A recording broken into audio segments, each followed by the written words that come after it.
చేరి వచ్చిన సోదరిమణులందరికీ మన ప్రభువు ప్రియరక్షకుడైన క్రీస్తు వారి నామంలో పేరు పేరున వందనాలు తెలియజేస్తున్నానండి. దేవుడు మరొక అవకాశాన్ని ఇచ్చినందుకు తండ్రి అయిన దేవునికి కూడా వందనాలు తెలియజేస్తూ ఉన్నాను. అలాగే అందరూ కూడా పాఠ్యభాగంలోకి వెళ్ళే ముందు చిన్న ప్రార్థన చేసుకొని మనం పాఠ్యభాగంలోకి వెళ్దాం. చిన్న ప్రార్థన చేసుకొని పాఠంలోకి వెళ్ళిపోదాం. పరిశుద్ధుడు మహోన్నతుడు అయిన మా కన్న తండ్రి, ఈ పరిశుద్ధమైన మహోన్నతమైన శ్రేష్టమైన అమూల్యమైన నామమునకు వందనములు. గతించిన కాలం అంతా తండ్రి ఎన్నో ఇరుకులు, ఇబ్బందులు, శోధనలు, భయంకర ప్రమాదాల నుండి మమ్మల్ని తప్పించి మీ పనుల్లో మమ్మల్ని భద్రపరుస్తూ ఈ దినము కూడా మీ మహాజ్ఞాన సంగతులను తండ్రి ధ్యానించడానికి, మమ్మల్ని మనసారా స్తుతించడానికి మీరు మాకు ఇచ్చిన గొప్ప తరుణాన్ని బట్టి వందనములనైనా చేరవచ్చిన మీ పిల్లలైన వారందరినీ పేరు పేరున దీవించండి, ఆశీర్వదించండి తండ్రి. ఇప్పుడు మీ మహావేదమైన బైబిల్ నుంచి తండ్రి మా జీవితాలకు ఎన్నెన్నో తండ్రి అవసరమైన సంగతులను మాకు రాయించి ఇచ్చి మా బ్రతుకు పుస్తకంగా మాకు అనుగ్రహించిన దాన్ని బట్టి మీకు వందనములు తండ్రి. తండ్రి బైబిల్ గ్రంథం నుంచి కొద్ది నిమిషంలో మాతో మాట్లాడండి. మా ఆత్మలను తండ్రి సరిచేసుకుంటూ దుష్టుడైన అపవాది చేతిలోనికి మేము వెళ్లకుండా మమ్మల్ని మేము మా ఆత్మను రక్షించుకునేలాగా, అనేక ఆత్మను రక్షించేలాగా సహాయం దయచేయవలసిందిగా వేడుకుంటూ ఈ తరగతి అంతట్లో తండ్రి చెప్పుచున్న మాకు సంబంధించిన జ్ఞానాన్ని, పరిశుద్ధాత్మని నడిపింపును, వివేకాన్ని అనుగ్రహించమని వినుచులని పిల్లలందరూ తండ్రి గ్రహించి తండ్రి వాక్య ప్రకారం మేమంతా ఎల్లప్పుడూ భూమి మీద బ్రతుకులాగా సహాయం దయచేస్తారని నమ్ముతూ వాటిని తండ్రి గారిగా ఆయురారోగ్యాలు ప్రసాదిస్తారని నమ్ముతూ అనారోగ్యాలతో బాధపడుతున్న నీ పిల్లలు వారందరి దయతో జ్ఞాపకం చేసుకొని వేడుకుంటున్నాం తండ్రి. అదేవిధంగా నీ కుమార్తె అనిత తండ్రి ఈ దినము నూతన దయా కిరీటాన్ని ధరింపచేసినందుకు మీకు వందనములు తండ్రి. ఆ బిడ్డకు మరొక జన్మదినాన్ని ప్రసాదించారు తండ్రి. దినం ఈ సంవత్సరం మొదలుకొని సంవత్సరాంతం వరకు మీ కాపుదలలో, మీ పనులలో ఆ బిడ్డ ఎల్లప్పుడూ ఉండే భాగ్యాన్ని ప్రసాదించండి. ఆమె కుటుంబాన్ని చల్లగా కాపాడండి తండ్రి. అలాగే తండ్రి ఆరోగ్యవంతురాలుగా తండ్రి మా మధ్యకు తోడుకొని తీసుకొచ్చిన నీ కుమార్తె సాధ్విక గారి గురించి మీ సన్నిధిలో ప్రార్థిస్తున్నాం తండ్రి. మంచి ఆరోగ్యాన్ని ఇచ్చి మళ్ళీ మా మధ్యకు తండ్రి దీనులమైన మా మరాలకించి తీసుకొచ్చిన మధ్యకు కూర్చోబెట్టిన విధానం బట్టి మీకు వందనములు తండ్రి. ఇంకా మీ చిత్తానుకూలంగా పరిపూర్ణ ఆరోగ్యాన్ని ప్రసాదించండి. అదేవిధంగా నీ కుమార్తె పార్వతిగా అప్పారావు గారిని కూడా జ్ఞాపకం చేసుకోనండి. మంచి ఆరోగ్యం ఇచ్చినందుకు వందనములు. ఇంకా మీ కుమార్తె వరలక్ష్మికి కూడా ఇచ్చిన ఆరోగ్యాన్ని బట్టి మీకు వందనములు. అలాగే టైలరింగ్ పార్వతికి ఇచ్చిన ఆరోగ్యాన్ని బట్టి మీకు వందనములు. ఇంకా ఎంతోమంది అయితే అనారోగ్యంతో బాధపడుతున్నారు వారందరి దయతో జ్ఞాపకం చేసుకొని స్వస్థపరుస్తానని నమ్ముతూ ఈ తరగతి అంతట్లో తోడుగా నడిపించుకుని వేడుకుంటూ గూగుల్ మీద వీక్షిస్తున్న పిల్లలైన వారందరినీ దయతో జ్ఞాపకం చేసుకుని వేడుకుంటూ మా ప్రభువును ప్రియరక్షకుడైన క్రీస్తు వారి అతి పరిశుద్ధమైన నామమున ఈ ప్రార్థన వేడుకుంటున్నామా కని తండ్రి, ఆమేన్. ప్రియమైన దేవుడి పిల్లలారా, ముందుగా ప్రకటించిన విధముగా ఏ పాఠం అండి? ఆదివారం టైటిల్ ఇవ్వడానికి సమయం లేక ఇవ్వలేదండి. తర్వాత అధ్యక్షులు ధర్ని గారు పోస్టర్ వేయించడం జరిగింది. గ్రూప్ ఫాలో అవుతున్నారు అందరూ. ఏం టైటిల్ ఈరోజు మనం నేర్చుకొని పోతున్నాం? అపవాది అనుచరుల, అందరూ చెప్పాలి, అపవాది అనుచరుల క్రీస్తుకు రాయబారుల. చాలా చక్కటి అంశం అండి ఈరోజు మనం మాట్లాడుకోబోతున్నాము. మన ఎన్నెన్నో వాక్యాలు వింటున్నాం మన ఆత్మను బలపరచుకోవడానికి. మరి ఈరోజు కూడా చక్కటి వాక్యాన్ని మీరు నేర్చుకోబోతున్నారు కనుక చాలా శ్రద్ధగా వినాలని మొదటిగా మనం చేస్తున్నానండి. ప్రతి ఒక్కరు కూడా దేవుడి వాక్యము అనగానే అలర్ట్ అయిపోవాలి, చాలా జాగ్రత్తగా వినాలి. ఇక్కడ నిలవబడి చెబుతున్న ప్రతి ఒక్క లెక్చరర్ ఎంతో కష్టపడి మీ కొరకు ఒక పాఠాన్ని ప్రిపేర్ చేసి చెబుతున్నారు. ఆసామాసు కాదండి వాక్యం చెప్పడం అంటే. ఏది పడితే అది నోటికొచ్చినట్టు వాగకూడదు. మేము మరి కఠినమైన తీర్పులను వెళ్ళిపోతాం. అలాగే ఆత్మలు బలపరచడానికి ఏ విధంగా చెప్పాలి అని నకముక్కలు ఆలోచించి చాలా జాగ్రత్తగా ఎంతో కష్టపడి ఒక సబ్జెక్టు ప్రిపేర్ చేసి మీకు దగ్గరకు తీసుకొని వస్తాం కనుక అంతే జాగ్రత్తగా మీరు కూడా వినాలి. ఏదో విని చాలా బాగుంది అని మాకు సర్టిఫికేట్ ఇవ్వడానికి మాత్రమే కాదండి. చెప్పండి, ఎందుకు మేము చెప్పేది దేవుని వాక్యం కాబట్టి వాక్యానికి ఎవరైనా ముగ్ధులు అవ్వాల్సిందే.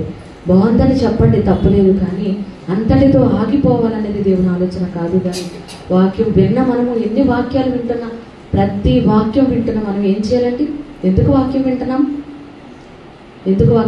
చెప్పండి. సరదాగా వింటున్నామా? ఎలాగో వచ్చాం కనుక వింటున్నామా? మాట్లాడలేదు ఎవరు?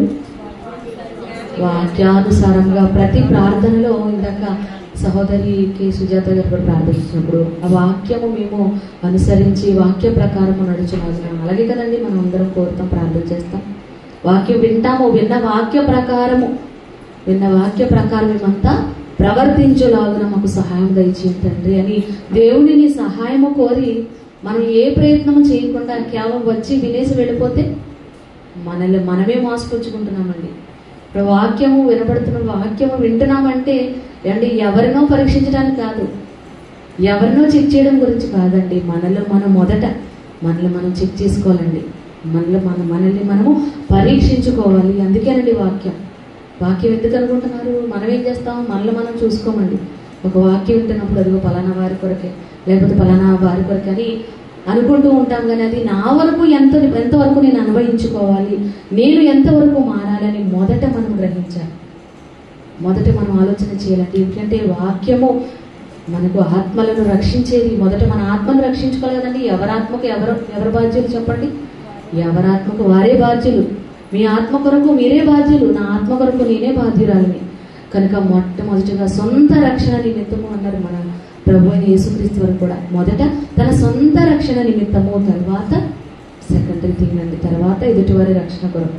మనకే రక్షణ లేకుండా మనం చెప్పేసేవారుగా ఉన్నామనుకోండి, ఇక్కడ నిలబడి చెప్తున్నాం, ఏమైనా కేవలం చెప్పేవారుగా ఉన్నామనుకోండి, ఎవరిని మోసపుచ్చుతున్నట్టు మాకు మేమే మోసపోతున్నాం. వింటున్న మీరు మారి చక్కగా బ్రతుకుతున్నారనుకోండి, మీరు చక్కగా దేవుల్లో ఉంటారు. చెప్పుచున్న మేము చేయకపోతే చెప్పుదనే కానీ చేయరు అన్న శాస్త్రుల పరిచయ క్యారెక్టర్లోకి వెళ్ళిపోతాం. కనుక చెప్తున్న మేము, వింటున్న మీరు, ప్రతి ఒక్కరు కూడా వాక్యముతో సరిచేసుకోవడానికి, ఒకవేళ తప్పులు ఏమంటే సరిచేసుకోవడానికి ఈరోజు మన వాక్యం వింటున్నామని మాత్రం మొదట గ్రహించాలి. ఎవరు వాక్యం చెప్తున్నాం. ఓకే అండి, రైట్. ఇక పాఠ్య భాగంలోకి మనం వెళ్ళగలిగితే అపవాది అనుచరుల క్రీస్తుకు రాయబారుల అనే ఒక చక్కటి పాఠం అండి. ఇది చాలా జాగ్రత్తగా పిన్ టు పిన్ ఎక్కడ కూడా సొన్నైనా పొల్లైనా తప్పిపోకుండా వినాలండి దేవుని వాక్యం. కనుక త్వరగా చెప్పేసుకుందామని అనుకోకండి. చెప్తున్నప్పుడు ఆలోచిస్తూ, గ్రహిస్తూ, అర్థం చేసుకుంటూ దయచేసి వినవలసిందిగా కోరుతున్నాను. అప్పుడే మనకు అర్థమవుతుందండి మనం ఎలా బ్రతకాలని. కనుక ఇది మేబీ 2 పార్ట్స్గా ఉంటుందేమో అనుకుంటున్నాను. ఎందుకంటే చాలా పెద్ద లెసన్ మనం నేర్చుకోవాల్సింది ఖచ్చితంగా. కనుక పాఠంలోకి వెళ్ళిపోదామండి. అపవాది అనుచరుల, ఇక్కడ 2 క్వశ్చన్స్, 2 పాఠాలు మనం నేర్చుకోవాల్సిందిగా ఉంది. మొదటిగా అపవాది అనుచరుల. అపవాది అనగానే మనకు తెలుసు కదండి. అపవాది అనగానే సాతానని, ఘట సర్పమని, ఆది ఘట సర్పమని, మన విరోధి అని, మన శత్రువు అని, తంత్రగొట్టి అని ఎన్నో పేరుతో పిలువబడుతుందండి. ఓకే అండి. మరి అపవాది అనుచరుల అనే రోజు మనం నేర్చుకోబోతున్నాం. అనుచరులు అనగానే దానికి అర్థం ఏంటి అనేది మనం చూసుకొని ముందుకు వెళదాం. అనుచరులు అంటే ఫాలోవర్స్ అండి. ఒక వ్యక్తిని కానీ, జాగ్రత్తగా వినాలి, ఒక వ్యక్తిని కానీ, ఒక నాయకుని కానీ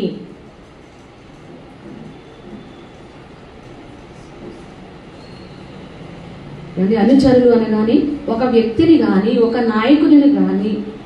ఒక నాయకునికి కానీ విధేయుడిగా ఉంటూ, వారికి మద్దతునిస్తూ, వారి బోధనలను అనుసరించే వ్యక్తులను ఏమంటారు? అనుచరులు అంటారు. అలాగే మరొక అర్థం ఏంటంటే ఒకరి అడుగుజాడల్లో నడిచేవారిని, ఒకరికి సహాయకులుగా ఉన్నవారిని, ఒకరి పక్షాన నిలువబడిన వారిని ఏమంటామో అనుచరులు. మీకు అర్థమవుతుందండి? ఒకరి పక్షాన నిలువబడి వారికి మద్దతుగా ఉండి, వారికి సహాయకులుగా ఉంటూ, వారి అడుగుజాడలలో నడిచే వారిని సహాయకులు, అనుచరులు అంటామండి. మరి అను అనగానే వెంట అని అర్థం అండి. అను అనగానే వెంట అని అర్థం. చరులు అనగానే నడిచేవారు. ఇప్పుడు అనుచరులు అనగానే వెంట నడిచేవారు, ఒకరి వెంట నమ్మకముగా ఒకరి వెంట నడిచేవారిని అనుచరులు అంటాం. మరి ఇప్పుడు ఒక మాటలో చెప్పాలంటే అనుసరించేవారు అని అర్థం అండి. మరి ఇప్పుడు అపవాది అనుచరులు అంటున్నామంటే అపవాదిని అనుసరించేవారు, అపవాది ఫాలోవర్స్ అండి. మరి విచిత్రం ఏంటంటే ఇంత వాక్యం తెలిసిన మనలో కూడా అపవాది అనుచరులు ఉంటారా అండి? ఖచ్చితంగా ఉంటారు ప్రియులారా. అందుకే ఈరోజు ఈ పాఠంతో మీ ముందుకు రావడం జరిగింది. మనం చెక్ చేసుకోకపోతే ఎలాగండి? ఒక రోగం ఉందనుకోండి, మనకు బయటపడదండి, అనుకట్టు ఉంటుంది. ఒక షుగర్ వ్యాధి ఉందనుకోండి, వెంటనే తెలియదండి. రోజు రోజుకి కాళ్ళు తింపులు రావడం, లేకపోతే కొన్ని సిమ్టమ్స్ అనేవి కనపడతాయి. ఏ రోగమైనా, లేకపోతే జ్వరం అనేది రావడం, ఏదో మామూలు జ్వరం విడిచిపెట్టేసాం అనుకోండి, ఆ రోగం కాస్త తీవ్రతరం అయిపోద్ది. కనుక మనం ఏం చేస్తాము? వెంటనే బ్లడ్ టెస్ట్ చేయించుకుంటాం. చెక్ చేయించుకోవాలండి. చెక్ చేయించుకున్న తర్వాత రోగం బయటపడిన తర్వాత, అందుకే డాక్టర్ దగ్గరికి వెళ్ళగానే బ్లడ్ టెస్ట్ అంటారు. ఎందుకు?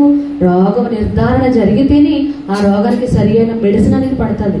అప్పుడే మనకు ఆ రోగం తగ్గుతుంది. లేకపోతే మాటికి జ్వరం వస్తూ పోతూ ఉన్నదనుకోండి, అప్పుడు ఏంటి? రోగం ఒకటి, మందు ఒకటి అయిపోతుందని అర్థం. ఇది ఎంత వాస్తవమో, మన శరీరానికి ఇంత జాగ్రత్త తీసుకుంటూ ఇది ఎంత వాస్తవమో, అలాగే ఆత్మలను కూడా చెక్ చేసుకోవాలండి. ప్రతి వాక్యం వినబడుతున్నప్పుడు మనం చెక్ చేసుకోవటండి, ఎదుటివారిని చెక్ చేయడం కొరకు కాదు, కానీ మనలో మనం మొదట చెక్ చేసుకోవడానికి. కనుక చాలా జాగ్రత్తగా వినాలి. మరి మనము కూడా అప్పుడప్పుడు అపవాది అనుచరులుగా మారిపోతున్నామా అనేది వాక్యము ద్వారా మీరు విశ్వాసము గలవారై ఉన్నారో లేదు అని మిమ్మల్ని మీరు పరీక్షించి చూచుకొనుడి అన్నాడు. కనుక పరీక్షించుకుందామండి. మరి పాఠం విన్న తర్వాత మనకు అర్థమవుతుంది మనం ఎంతవరకు అపవాది అనుచరులుగా ఉన్నామో, క్రీస్తుకు రాయబారులుగా ఎంతవరకు పనిచేయగలుగుతున్నాం అనేది మీకే అర్థమవుతుంది. కనుక మిమ్మల్ని మీరే పరీక్షించి చూచుకోవాలి. మరి అపవాది అనుచరులు ఈరోజు దేవుని గురించి తెలుసుకోవడం ఎంత ప్రాముఖ్యమో, అట్ ద సేమ్ టైం అండి అదే విధముగా మన శత్రువు గురించి కూడా మనము తెలుసుకొని తీరాలి ఖచ్చితంగా. ఎందుకంటే శత్రువు యొక్క బలహీనత, బలము ఏంటో మనకు తెలిస్తేనే మనం శత్రువుని ఓడించగలమని. ఒక యుద్ధంలో కూడా శత్రువు యొక్క బలాబలాలు ముందుగా తెలుసుకుంటారండి. వాటిని అంచనా వేసిన తర్వాతే వారి మీద జయించగలరు. శత్రు రాజ్యంని వేగు చూడడానికి పంపిస్తారు. అక్కడ ఉన్న జనసంఖ్య, లేకపోతే అక్కడ ఉన్న సైనికులు బలం ఎంత, అక్కడ ఉన్న ఆయుధాలు బలం ఎంత, ఇవన్నీ చెక్ చేసుకున్న తర్వాత యుద్ధానికి వెళతారండి. ఎలా పడితే అలా యుద్ధానికి వెళ్ళిపోరు. ఎందుకు? శత్రువుని జయించాలి అని అంటే జట్టి అయిన వాడు పోరాడినప్పుడు నియమ ప్రకారం నియమబద్ధముగా పోరాడాలి. అలాగే విశ్వాస పోరాటంలో మనం ఉన్నామండి. మనం ఇప్పుడు యుద్ధంలో ఉన్నాము. ఎవరితో? మన శత్రువు అయిన అపవాదితో. మన జీవితకాలం అంతా యుద్ధ దినములు కావా అంటాడు. కనుక అపవాదితో యుద్ధము చేయడానికి యుద్ధంలో ఉన్నప్పుడు మనము చాలా జాగ్రత్తగా ఉండాలి. మన శత్రువు కొరకు ఎప్పుడు మర్చిపోకూడదండి. దేవుని గురించి ఎంత జ్ఞాపకం ఉంచుకుంటున్నామో అదే సమయంలో అపవాది గురించి కూడా మనము చాలా జాగ్రత్తగా గుర్తుపెట్టుకోవాలండి, మర్చిపోకూడదు. ఈ మధ్య కాలంలో అసలు మనం అపవాది గురించి మర్చిపోయామో ఏమో అనిపిస్తుంది. ఎందుకంటే అపవాదిని గురించిన పాఠాలు ఎక్కువగా మనము ఇంత కూలంకషంగా ముందు నేర్చుకున్నామో తర్వాత విడిచిపెట్టేసాము. అందుకే ఒకవేళ అపవాది ఛాయలు, అపవాది యొక్క లక్షణాలు అలుముకుంటున్నాయేమో. కనుక ఈరోజు దేవుడు ఈ పాఠాన్ని మనకు అనుగ్రహిస్తున్నాడు. కనుక చాలా జాగ్రత్తగా వినండి. ఓకే అండి. మరి అపవాది ఎంత విచిత్రం ఏంటంటే, ఇక్కడ అసలు మనం అపవాదిని అనుసరిస్తున్నాం అన్న సంగతే మనకు తెలియకుండా అంత తెలివైందండి. అందుకే దాన్ని ఏమన్నారు? తంత్రములు అన్నారు. అపవాది తంత్రగొట్టండి. అసలు మనం అపవాది మాయలో ఉన్నామన్న సంగతే భ్రమపరచు ఆత్మ అన్నాడు. అందుకే భ్రమపరుస్తుందండి, కనికట్టు చేస్తుంది, హిప్నాటైజ్ అంటారు. అలాంటి శక్తి గలది అపవాది అండి. మరి అపవాది తంత్రములు మనకి తెలియాలండి. మరి అది ఎంత విచిత్రం అంటే, కొన్ని రోగాలు ఎంటర్ అయిపోతాయండి, సైలెంట్గా ఎంటర్ అయిపోతాయి. మనకి ఆ రోగం ఉందని కూడా తెలియదండి. చెక్ చేసి అంతవరకు తెలియదు. మనం చెక్ చేసుకోలేదా బయటపడమండి.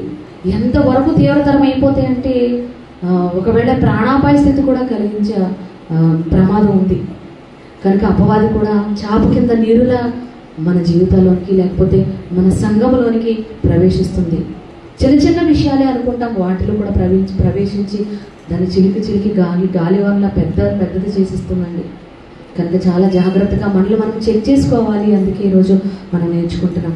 మరి అపవాది విషయంలో మనం ఏమాత్రం ఏమరపాటుగా ఉన్నా, ఆదమరుపుగా ఉన్నా, అది దాని ఇష్టం ఇందాక వాక్యపడడం చదువుకున్నాము, దాని ఇష్టము చొప్పున చెరపడుతుందండి. ఇంకా దాని చేతులకు మనం వెళ్ళిపోయి మా బయటికి రానివ్వదండి. మరి అది ఎలాగో ఈ పాఠంలో మనం నేర్చుకుందాం. మరి ముఖ్యంగా ఒక 6 పాయింట్స్ అండి, 6 అంశాలు పాయింట్స్ వైజ్ మీకు చెప్తాను. జాగ్రత్తగా విని గ్రహించాలని మనం చేస్తున్నాను. మరి వాడు ఎప్పుడు ఎలా ఎంటర్ అవుతాడు మనలోనికి, అనేది మనం ఎలా గుర్తించాలి, రోగం ఎలా ఎంటర్ అయిందో ఎలా తెలుస్తుందో చెక్ చేసుకుంటే, అలాగే వాక్యము ద్వారా మనం ఎలా చెక్ చేసుకోవాలో, అసలు వాడు ఎలా ఎంటర్ అవుతాడో, ఎప్పుడు ఎంటర్ అవుతాడో అనేది ఒక 6 పాయింట్స్ చెప్తానండి. దానిని ఒక్కొక్కటిగా మనం వివరించుకుందాం. ఓకే అండి.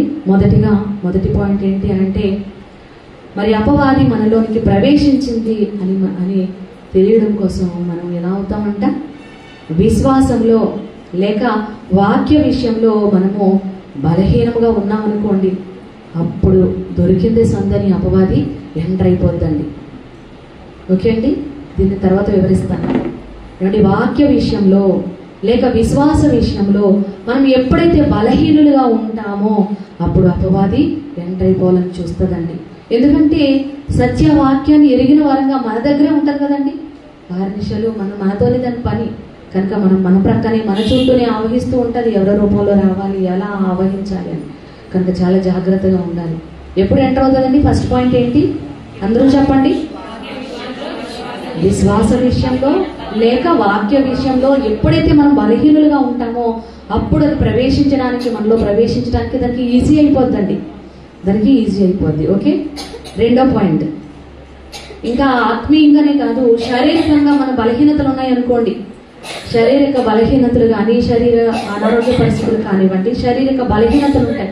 ఆ బలహీనతల్లో అది ఈజీగా మనలో ప్రవేశించేస్తుందండి. కనుక ఇవి చాలా జాగ్రత్తగా మనము నోట్ చేసుకోవాలి. రెండో పాయింట్ ఏంటి? శారీరక బలహీనతల్లో అపవాది ప్రవేశించేస్తుందండి. మన బలహీనతలను చూసి అపవాది ప్రవేశించేస్తుంది. రెండో పాయింట్ ఏంటి? మన శరీర బలహీనతల్లో అపవాది ఎంటర్ అయిపోద్ది. ఎప్పుడు ఎంటర్ అవుతుందో చెప్తున్నాను. ఓకే అండి. మూడో పాయింట్ చూడండి. ఇది ఒక ఇద్దరు సోదర సోదరీమణులు ఎవరైనా కావచ్చు. ఒక ఇద్దరు వ్యక్తులు సఖ్యతగా సమాధానముగా ఉన్నారనుకోండి, అపవాది ఎదురు చూస్తూ ఉండదండి వారిని ఎలా విడగొట్టాలా అని.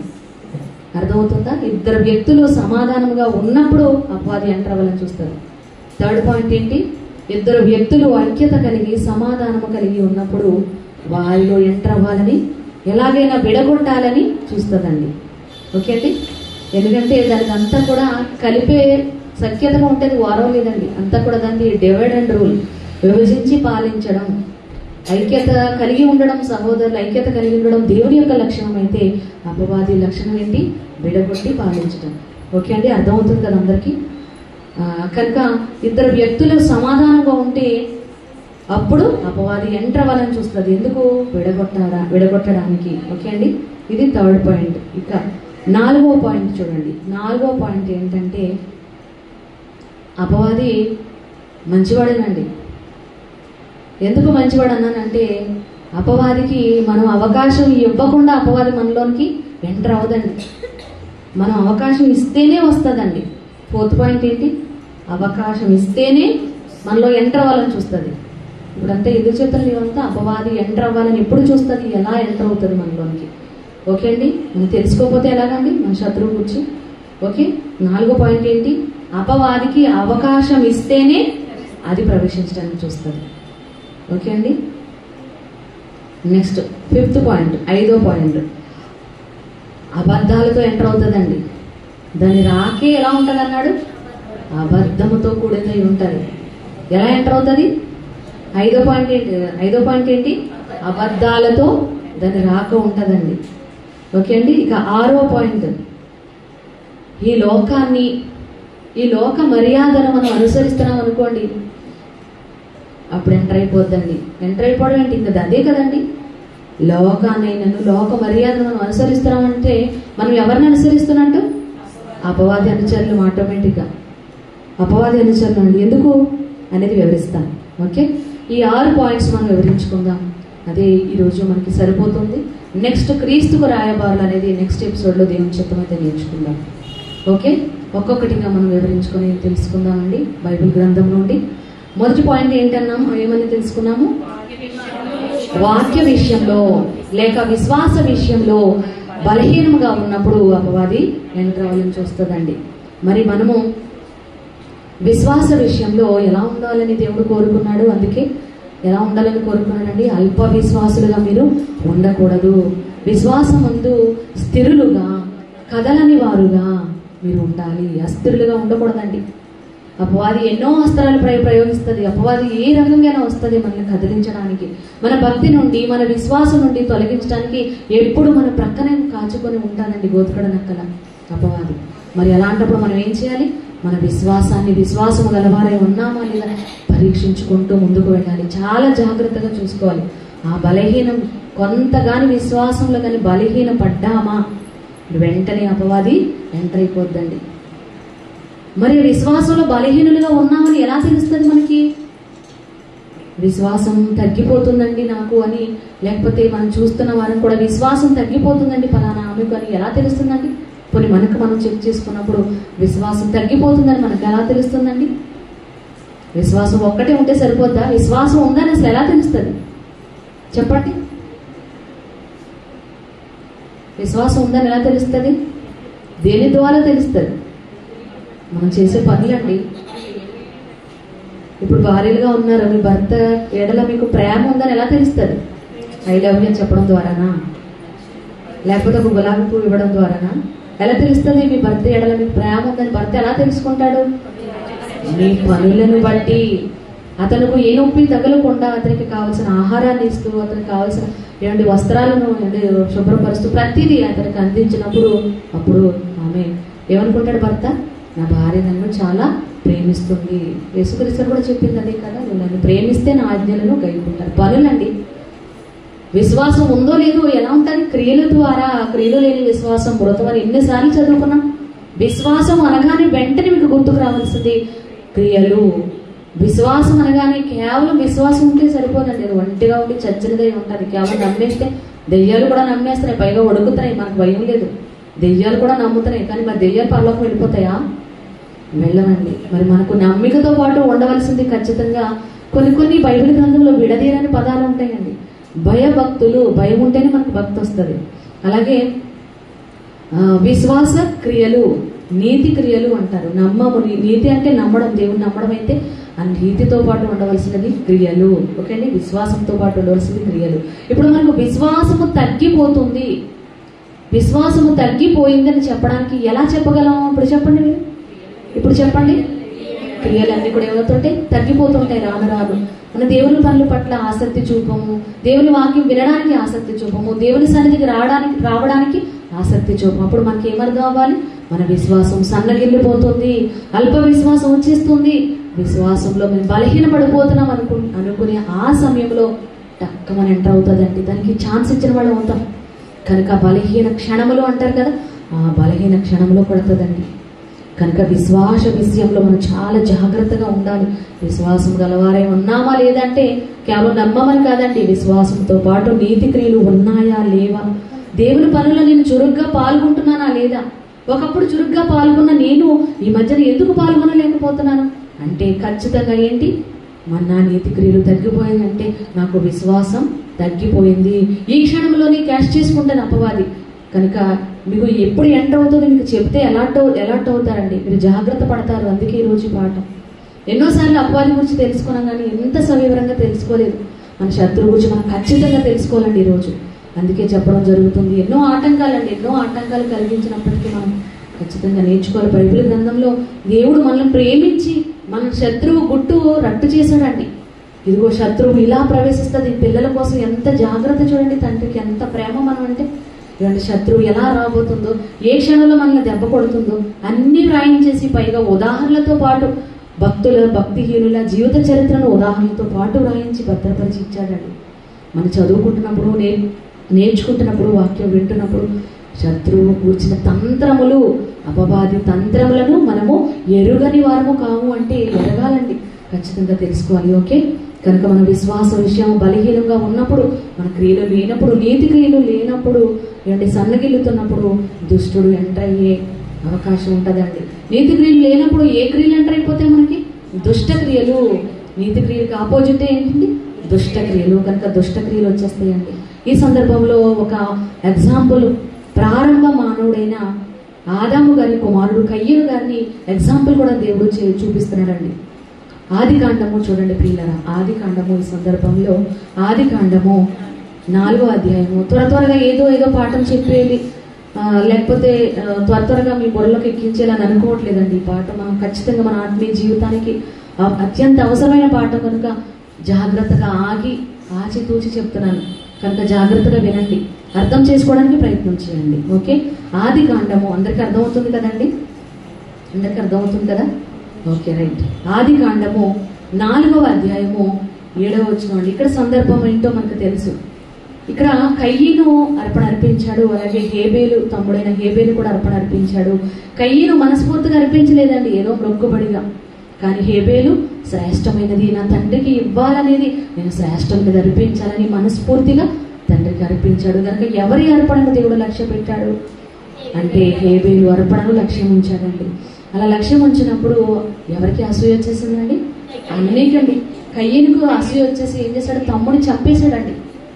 తమ్ముడిని చంపేశాడు. ఇది ఏమైనా సత్క్రియ అనుకుంటున్నారా? దుష్క్రియ, దుష్టుల నుంచి వచ్చినదండి. దేవుడి నుంచి రానిది ప్రతిదీ కూడా దెయ్యము, సాతాను, అపవాదం నుండి వచ్చినది. కనుక అలా సత్క్రియ చేయకుండా దుష్క్రియ చేసినప్పుడు దేవుడు పైగా అడుగుతున్నప్పుడు ఏమంటున్నాడండి? దేవుడు అడుగుతున్నప్పుడు నీ తమ్ముడు ఏడి కనిపించట్లేదు కయ్యను అన్నప్పుడు అప్పుడైనా నిజం ఒప్పుకోవచ్చు కదా? ఒప్పుకోలేదండి. తప్పును ఒప్పుకోకుండా కప్పుకుంటున్నాడు. ఏమంటాడు? నా తమ్ముడికి నేను ఏమైనా కావాలి వాడనా?